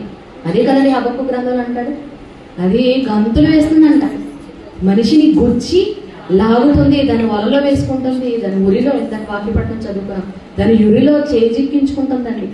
మరి అలా చేసుకుని దేవుని గంతులు వేస్తాను చూసావా అని పిల్లల్ని ఎలా విడగొట్టాను, చూసావా నీ పిల్లల్ని ఎంత ఎలా విడగొట్టి పాలిస్తున్నాను అంతండి. ఇలా భార్య భర్తల మధ్య గొడవ పెడతాదానికి దేవుడు ఏమంటాడు? ఒక చక్కటి మాట చదువుకొని ముగించుకుందాం. కొరింథీయులకు రాసిన మొదటి పత్రిక 7వ అధ్యాయం 5వ వచనం చదవండమ్మా. కొరింథీయులకు రాసిన మొదటి పత్రిక 7వ అధ్యాయము 5వ వచనం ప్రియులారా. భార్యాభర్తల కోసం ఒకరి ధర్మములో ఒకరు నెరవేర్చండి అని దేవుడు భార్యాభర్తల కొరకు ఎలర్ట్ చెప్తున్న మాట్లాడండి. ప్రార్థన చేయుటకు మీకు సావకాశము కలిగినట్లు కొంతకాలము వరకు ఉభయుల సమ్మతి చొప్పునని తప్ప ఒకరినొకరు ఎడబాయకుడి. మీరు మనసు నిలుపలేకపోయిన ఎడల ఎవడో చేస్తాడండి? మనసు నిలుపలేకుండా ఏమండి దేవుని వాక్యం చదువుకున్నప్పుడు ఏమండి ఎంత మంచి తండ్రి అంటే ఇది అసలు ఎవరైనా చెప్పకూడదు. అసలు ఎంత మంచి తండ్రి చూడండి. ఎందుకంటే పానుపు నిష్కళంకమైనది. ఎక్కడికి కూడా దేవుడు వస్తాడంటే పిల్లల పట్ల ఎంత జాగ్రత్త. ఏ క్షణం విరోధం వచ్చేస్తాడు, ఏ క్షణం పొంచి ఉన్నది అపవాది కనుక వచ్చేసి నా పిల్లలను రింగేస్తాడని అక్కడ కూడా ఆలోచిస్తాడండి. దాని గురించి కూడా చెప్పాడండి. ఒకవేళ మీరు కలియాలని అనుకున్నప్పుడు, ప్రార్థన చేస్తున్నప్పుడు, కలియాలనుకున్నప్పుడు నన్ను కూడా పక్కన పెట్టండి అవసరం అయితే. ఎందుకంటే అపవాది ఎంటర్ అయిపోతాడు. కనుక మీరు ఉభయుల సమ్మతి చొప్పునని మీరు కొంతకాలం ఉండండి. కానీ ఒకవేళ మనసు వెళ్ళిపోకపోతే మీరు ఏం చేయండి? నన్నైనా వాక్యం చదవటం కానీ ప్రార్థన చేసే పనిలో ఉన్న కూడా ప్రక్కన పెట్టి మొదట మీరు కలుసుకోండి. ఎందుకంత చెప్తున్నాడు? జాగ్రత్త. అపవాది ఎంటర్ అయిపోతుంది, జాగ్రత్త. ఇక ఎంటర్ అయితే ఎలా ఉంటుందండి? కుటుంబం అంతా విచ్ఛిన్నం అయిపోతుంది అని తెలుసుకున్నట్లు. కనుక ఏమంటున్నాడు? సాతాను మిమ్మల్ని శోధింపకుండానట్లు తిరిగి కలుసుకొనడి అన్నాడండి. కనుక ఎంత భయంకరమైనదో, ఎంత చాప కింద నీరులా మనకి తెలియకుండానే మనం దేవుళ్ళలోనే ఉన్నామనుకుంటూ దేవుళ్ళకి దూరం చేసే దుస్థితులకి చివరకు తీసుకెళ్ళిపోద్దండి. కనుక ఆలోచనగా ఉన్నప్పుడే మనము దాన్ని తుంచేయాలండి. కనుక నిందించుటకు ఏమంటాడు? స్త్రీలుగా మనకి ఏం చెప్తాడండి? ఎందుకంటే స్త్రీలే మొదటి పడిపోతాం కదా. నిందించుటకు విరోధికి అవకాశం ఇయ్యకుండవలేనని కోరుచున్నాను అంటాడు తిమోతి మొదటి పత్రిక 5:17 వచనంలో. కనుక నిందించడానికి అసలు అవకాశం ఇవ్వకూడదండి. స్త్రీలుగా మనకే చెప్పాడండి. పురుషులకి ఎందుకు చెప్పలేదు అంటే మొట్టమొదట ఏమంటే అవకాశం ఇచ్చింది ఎవరు? అక్కడ మీటింగ్లో కూడా అదే చెప్పుకోండి. మొట్టమొదట దేవుని కంట కన్నీరు రప్పించిన కాంతే హవ్వమ్మ. ఆదాము దగ్గరికి వెళ్ళిందండి. ఆదాము మోసపరచబడలేదు కానీ హవ్వ మోసపరచబడి అపరాధంలో పడిను.